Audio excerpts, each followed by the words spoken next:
I'm so excited to see Jimmy back in action. I wonder if he's going to be really excited and saying whatever he wants, or if he's going to be filtered. I'm just hoping to hear the truth from Jimmy's mouth, whatever that truth is. We're all human at the end of the day, and nobody should be canceled for expressing their views.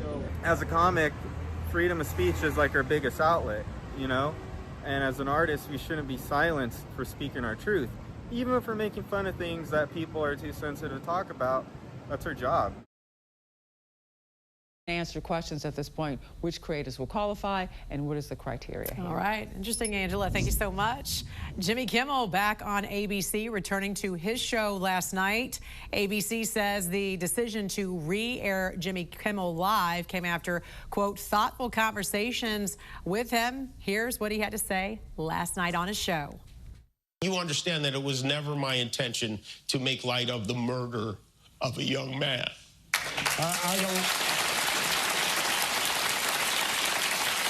I don't think there's anything funny about it, but I understand that to some that felt either ill-timed or unclear, or maybe both. And for those who think I did point a finger, I get why you're upset. Kimmel's show was suspended last week for his controversial false comments about the assassination of Turning Point founder Charlie Kirk. Our parent company, Sinclair Broadcast Group, did not air this episode, and for the time being, Sinclair will fill the time slot with news programming. CNN's Harry Enton is here to run the numbers for us. Like, at this point, I don't think we have the ratings for TV numbers. No. But you've been looking online and... Huge, absolutely huge. What are we talking about here? Well, let's take a look at YouTube views, Jimmy Kimmel Live video views. The 6-month median, the median video only gets 240,000. Look how many views Tuesday night's monologue already has. 6.7 million. That's over 25 times as large as the median Jimmy Kimmel video normally gets. And I was looking, it is by far the largest video in at least 6 months. So if Donald Trump's idea was to give Jimmy Kimmel more press and more viewership, he absolutely did so. Of course, I don't think that is what Donald Trump intended to do.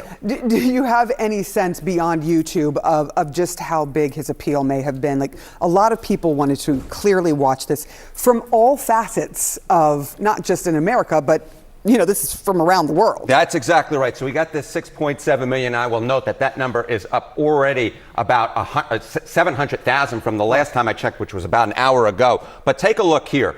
Record high Google searches last night for what time is Jimmy Kimmel on? You wouldn't have to check what time Jimmy Kimmel was on if you were a regular viewer. The reason that people were checking what time Jimmy Kimmel was on, because he was potentially pulling in a lot of viewers who normally didn't watch. And get this, it was up over 10,000%. My goodness gracious. This, of course, dates all the way back since 2004, basically since Jimmy Kimmel was first on the air. So no, it was not just on YouTube. There was a ton of interest, what we're talking about nationwide, worldwide, in terms of what time was Jimmy Kimmel on, because I don't normally watch him, but maybe I want to take a gander because maybe I'm interested to hear what he has to say. Jimmy Kimmel himself sort of said, look, when Disney did this, I went to them, I didn't like it, but he also said thank you to Disney for keeping his show on.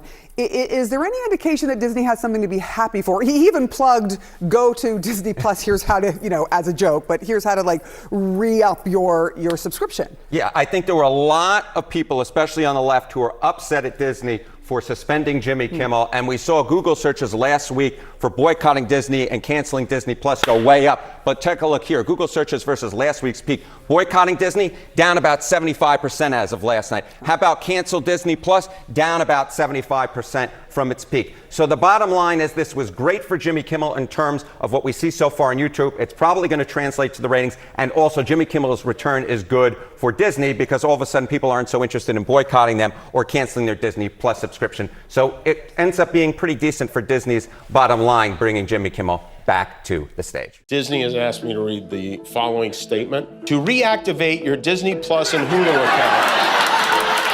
We also got a new motto at the FCC. Sticks and stones may break your bones. And?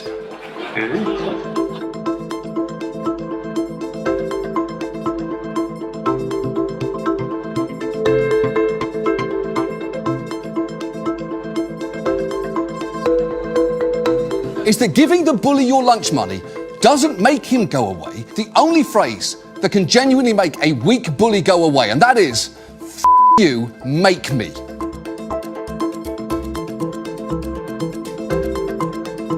That our long national late nightmare is over. Plus, now that Jimmy's not being canceled, I get to enjoy this again.